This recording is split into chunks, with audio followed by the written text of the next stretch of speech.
আমি দুর্গাপুর এয়ারপোর্টে গত বছরে একটা লুঙ্গি পরে গেছি, কালো সাদা বাংলাদেশের লুঙ্গি। তো একজন বন্ধু মানুষ চাকরি করে, আমাকে বলছে হুজুর প্যান্ট প্যান্ট পরলে বেশি ভালো লাগতো। আমি বললাম তুমি জানো তুমি যে পোশাকটা পরে আছো কত টাকা? কত হবে? 2000। আমি বললাম আমার লুঙ্গিটার দাম হচ্ছে 3500 টাকা বাংলাদেশে, তোমার গোটা পোশাকটার সমান দাম।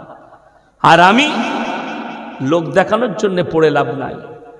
আমি এমন একজন বক্তা, মাদ্রাসার ক্লাস করে যে ড্রেসটা পরে বেরোই সেই ড্রেসটাই স্টেজে চাপি।